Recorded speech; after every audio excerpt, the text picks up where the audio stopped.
The police closed the file in 1999. They called it a mass hallucination. They said that fear makes you see things that aren't there. But cameras don't hallucinate.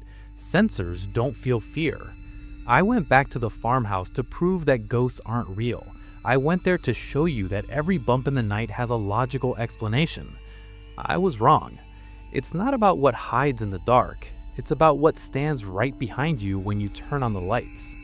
My name is Rahul, and like many of you watching this, I don't believe in stories. I believe in data. I believe in facts. You've heard the rumors about Mukesh Mills. You've heard the whispers about the highway that doesn't exist on maps. But today, I'm not just telling you a story.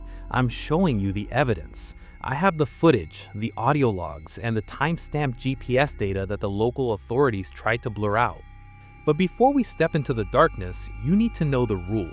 The locals say if you hear the crying, don't look. If you look, don't speak. And if you speak, well, let's just hope you never have to find out what happens next. It started as a simple investigation. I arrived at the location around 4:30 p.m. The sun was still high and everything felt normal. It was just an old, abandoned structure crumbling under the weight of time. I had my drone, my high-sensitivity audio recorders, and a backpack full of batteries. I was ready to debunk this myth once and for all. I set up my base camp near the main entrance. The air was still, too still. I launched the drone to get an aerial view of the property. The feed was crystal clear on my tablet. I could see the collapsed roof, the overgrown courtyard, and the path leading into the dense jungle behind the mill. But then the glitch happened. It wasn't a battery failure. My drone was at 80%. The screen flickered, and for a split second, the GPS coordinates scrambled. The voice on my controller, the standard automated voice, distorted.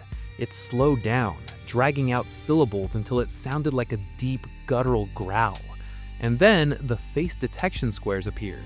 You know those yellow boxes that pop up around a person's face on your camera? They started popping up everywhere. In the empty courtyard, in the shadows of the broken windows. There was no one there, just empty space. But my camera was seeing a crowd. I tried to shake it off. I told myself it was interference. Maybe magnetic fields from the old machinery were messing with the sensors. I decided to go inside on foot. I needed to see for myself. As I walked through the main hall, the silence was deafening. It wasn't the silence of an empty room. It was the silence of a room that is holding its breath. I met a guard near the back exit, an old man sitting quietly on a wooden stool. I felt a wave of relief. Finally, another human being. He looked up at me, his eyes clouded with age. I asked him if he had seen anyone else around. He didn't answer immediately. He just stared at the wall behind me. Then he smiled, a slow, unsettling smile that didn't reach his eyes. He offered me some water from his flask. I accepted, grateful for the normalcy of the interaction. We sat there for a few minutes. I told him about my equipment, about the glitches. He nodded slowly, listening. But then I noticed something. The sun was setting, casting long shadows across the floor. I had a shadow, the stool had a shadow, but the old man, he cast no shadow at all. I froze. My mind raced to find a logical explanation. Maybe it was the angle of the light. Maybe I was just tired. I asked him how long he had worked there. He looked at me and said, "The shift never ends."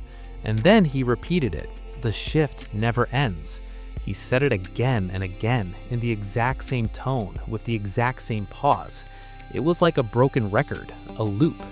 That's when I realized he wasn't blinking. I stood up, backing away slowly.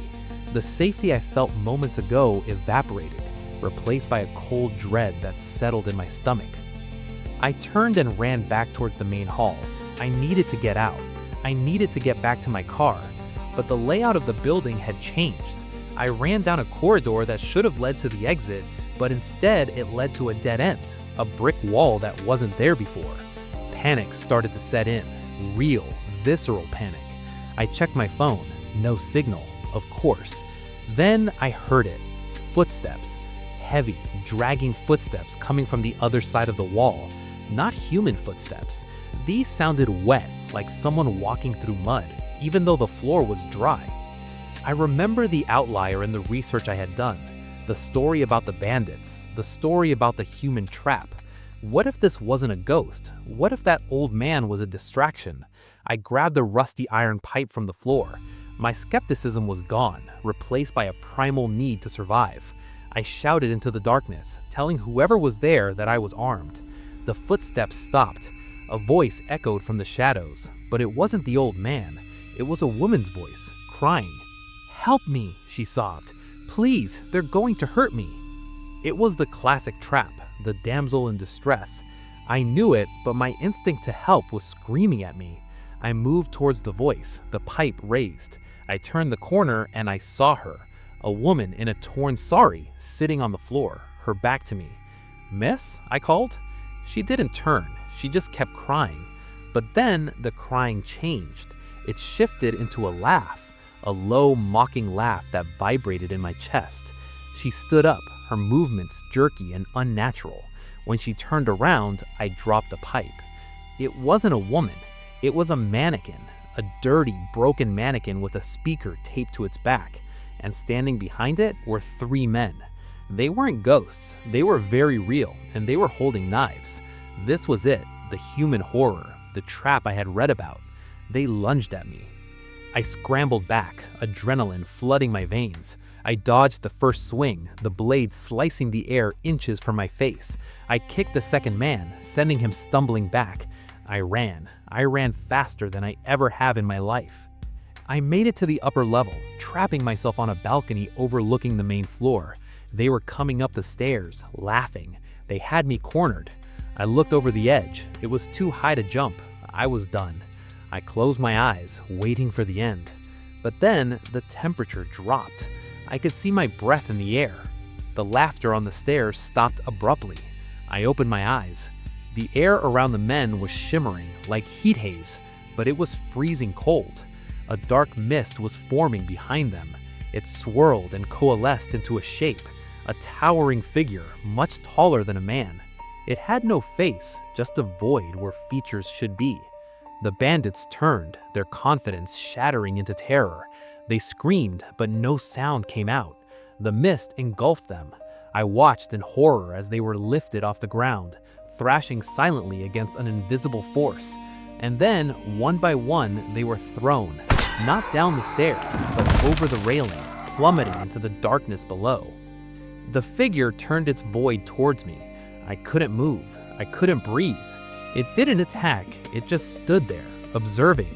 I felt a wave of sadness wash over me, so intense it almost brought me to my knees. It wasn't anger, it was sorrow, infinite, crushing sorrow. And then, just as quickly as it appeared, it vanished. The temperature returned to normal. The sounds of the night, the crickets, the wind, rushed back in. I ran down the stairs, stepping over the unconscious bodies of the men who tried to kill me. I didn't stop to check if they were alive. I burst out of the main doors and into the cool night air. My car started on the first try. I drove for hours, not stopping until I saw the lights of the city. I escaped the killers, but the thing that saved me? It's still out there. And sometimes when I'm editing the footage late at night, I see a face detection square pop up in the empty corner of my room. I want you to go back to the timestamp at 400 in this video. Look closely at the window in the background behind me. Did you see it? Because I didn't notice it until I uploaded this. Tell me in the comments if you see what I see. Stay safe, and remember, some mysteries are better left unsolved.